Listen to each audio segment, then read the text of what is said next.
پہلا جو تھا وہ تو توحید ہے، جو 5 ارکان میں سے، کہ اللہ کے ساتھ کسی کو شریک نہ کیا جائے، کیونکہ دنیا میں کوئی ریاست ایسی ریاست نہیں ہے جو کہے کہ آپ ہماری اسٹیٹ میں رہ کے 2 ریاستوں کے قائل ہوں. تو پہلی تو ابتدائی توحید سے ہوتی ہے نا، کہ جب ایک ہے تو خدا کیا ہے، بس ایک ہی ہے، اسی کی مان کے چلنا ہے. چوتھا حکم اسلام نے دیا ہے رمضان کا. چوتھا حکم کیا دیا ہے؟ رمضان. تو انہی میں سے اللہ میاں نے ایک حکم یہ بھی دیا ہے کہ میرے جو مجھے مانتے ہیں اور یہ مانتے ہیں کہ اس کائنات کو میں چلا رہا ہوں، اس کائنات کا بنانے والا میں ہوں، تو یہ خالی پیلی کے دعوے میں قبول نہیں کروں گا، کچھ کر کے دکھانا پڑے گا جس سے پتہ چلے گا کہ واقعی تم مجھے مانتے ہو. آپ جب کسی سے محبت کا دعویٰ کریں تو فری پھوکٹ کے دعوے آج کل چلتے ہیں. آپ بیگم سے کہیں مجھے تم سے بہت زیادہ محبت ہے، بہت زیادہ بیگم، میں بس مفتی طارق مسعود کے اتنی دفعہ بیان سن چکا ہوں پھر بھی مجھے کبھی دوسری شادی کا خیال نہیں آیا کیونکہ مجھے تم سے بہت زیادہ محبت ہے. بار بار آپ یہ دعویٰ کرو، وہ کہے چلے جی آپ مجھے آج پیزا کھلا دیں، چلیں آج باہر ہوٹل پہ چلتے ہیں. آپ کہیں پیسے نہیں ہیں، یہ ٹینشن، ابھی ٹائم نہیں ہے میرے پاس. روزانہ یہ دعوے کرتے ہو، لیکن اس دعوے کو ثابت کرنے کے لیے روکڑا آپ کی جیب سے کبھی بھی نہیں نکلتا. تو ایک دن غصے میں آ جائے گی نا کہ کچھ اور بول دیا کرو، یہ محبت کے دعوے یہی ہوگا نا، یہ دعوے شاوے نہ کیا کرو. تو غیر مسلم بھی خدا کو مانتے ہیں بہت سارے لوگ، خدا ہے، بنایا ہے، تو کیا کریں، بنایا ہے تو کہتے ہیں کچھ نہیں کرو، کرنا وہی ہے جو آپ کی سمجھ میں آ رہا ہے. تو اللہ کہتے ہیں ایسے ماننے کو میں مانتا نہیں. لہذا اللہ نے 5 ٹائم نماز رکھ دی ہے، وہ آپ کو پڑھنی پڑے گی. اللہ میاں نے زکوٰۃ رکھ دی سال میں 1 دفعہ. اللہ میاں نے رمضان کے بولو روزے رکھ دی، کہ یہ ثبوت دینے کے لیے نا کہ ہم خدا کو مانتے ہیں.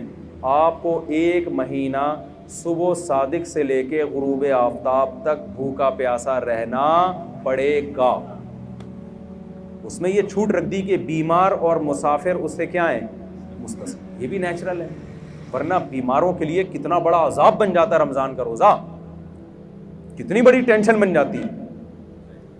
تو وہ دو کو کیا کر دیا کہ خارج کر دیا، آسان رکھا اس میں. لیکن خوب سمجھ لیں اللہ کے احکام آسان تو ہوتے ہیں لیکن اس میں لچک نہیں ہوتی. مثال کے طور پر وضو کے لیے پانی نہیں ہے تو تیمم کرنا پڑے گا آپ کو. ایسا نہیں ہو سکتا کہ آپ کہیں کہ یار چلو وضو کے لیے پانی جب ہے ہی نہیں تو تیمم میں 2 دفعہ ہاتھ ہی مٹی میں مارنا ہے، چھوڑو ایسے ہی نماز پڑھ لو. آپ کچھ بھی کریں گے ایسے نماز آپ کی قبول نہیں ہوگی. اور یہ بھی نہیں ہو سکتا کہ یار چلو چھوڑ دو، آج چھوڑنے کا آپشن بھی نہیں ہے. یعنی یہ تو کر دیا سفر میں 2 رکعتیں پڑھ لیں آپ، لیکن چھوڑنے کا آپشن نہیں رکھا. چھوڑنے کے تو یہ میدان جنگ میں لڑ بھی رہے ہو تو نماز کے ٹائم پہ آپ کو نماز پڑھنی پڑے گی. طریقہ بدل دیا کہ گھوڑے پہ سوار ہو تو وہی سواری پہ پڑھ لو. اس سے پتہ چلتا ہے کہ اسلام کے احکام میں آسانی ہے جتنی اللہ نے ڈال دی، اس کے بعد نو کا آپشن آپ کے پاس نہیں رہتا. ہمارے ہاں بہت سے لوگ رمضان میں یہ کرتے ہیں کہ جی چونکہ اللہ نے مسافروں کو چھوٹ دے دی ہے، بیماروں کو چھوٹ دے دی ہے، اس سے خود یہ نتیجہ نکالنے لگتے ہیں اس کا مطلب اللہ بڑا غفور رحیم ہے، کوئی ٹینشن ہو تو چھوڑ سکتے ہیں آپ. نا نا نا نا نا نا، سفر اور بیماری کے علاوہ اب چھوڑنے کا آپشن آپ کے پاس نہیں ہے. شدید ترین گرمی ہے، نہیں چھوڑ سکتے. آپ مزدور ہیں، آپ نے دوپہر گرمی میں کنواں کھودنا ہے تو بھی آپ رمضان کا روزہ نہیں چھوڑ سکتے. یہ اس عذر کو عذر مانا نہیں گیا ہے. لوگ اکثر ہم سے پوچھتے، گرمی کے روزوں میں خاص طور پہ زیادہ پوچھا کرتے تھے کہ ایک مزدور دوپہر کو کدال چلاتا ہے، کنواں کھودتا ہے، وہ تو ناممکن ہے کہ رکھے وہ روزہ، وہ تو مر جائے گا پیاس سے.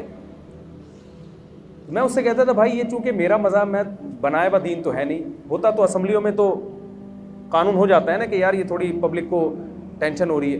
دیکھو رسول اللہ صلی اللہ علیہ وسلم کے دور میں خاتون آئیں، انہوں نے کیا کہ یا رسول اللہ میرے شوہر نے مجھے ایک ایسے الفاظ بولے ہیں جس سے زمانے جاہلیت میں یہ سمجھا جاتا تھا کہ طلاق ہو گئی ہے، حالانکہ وہ ایسا نہیں تھا، زہار جسے کہتے ہیں. تو نبی صلی اللہ علیہ وسلم نے فرمایا میں تمہارے لیے کوئی رخصت نہیں پاتا، طلاق ہو گئی ہے، بیوی حرام ہو گئی ہے نا.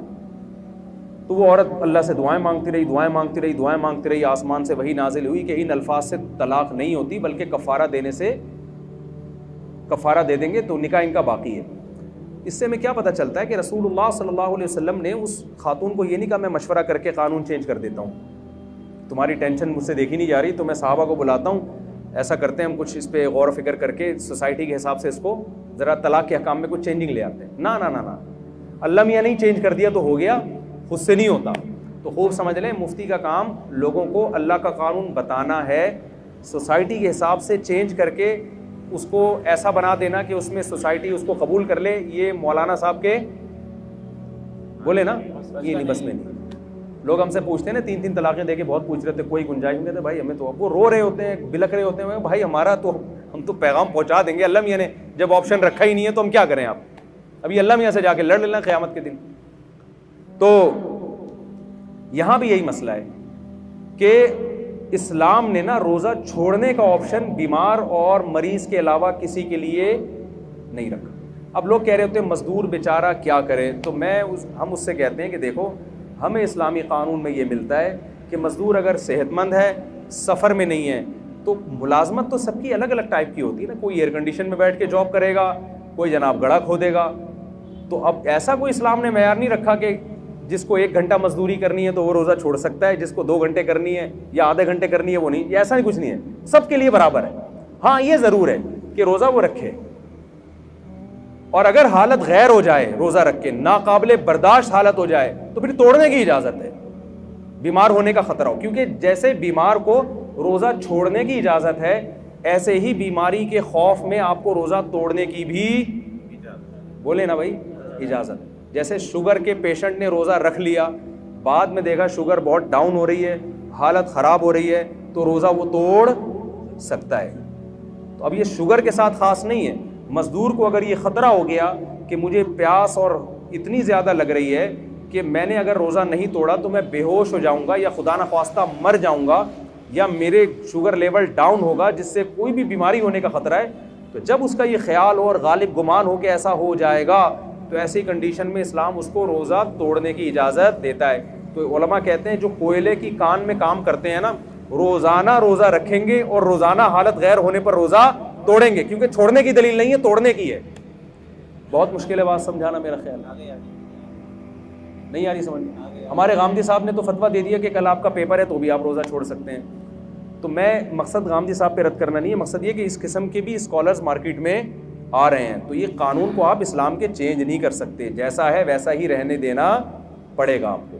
تو آپ کے پاس گرمی کی شدت کی وجہ سے، جاب کی وجہ سے، پڑھائی کی وجہ سے، پیپر کی وجہ سے روزہ چھوڑنے کا آپشن نہیں ہے، اور توڑنے کا بھی پیپر کی وجہ سے نہیں ہے، توڑنے کا بیماری کی وجہ سے ہے. سمجھ میں آ رہی بات کی نہیں آ رہی؟ تو اب مجھے ایک بات بتاؤ، جلدی سے بات کو ختم کرتا ہوں میں، کہ اللہ میاں نے یہ جو رمضان کا ہمیں دیا ہے نا، یہ بھی بڑا خاندانی حکم ہے. یہ بھی لگتا ہے کہ یہ اللہ ہی کا بنایا ہوا قانون ہے، کسی انسان کا بنایا ہوا قانون نہیں ہو سکتا.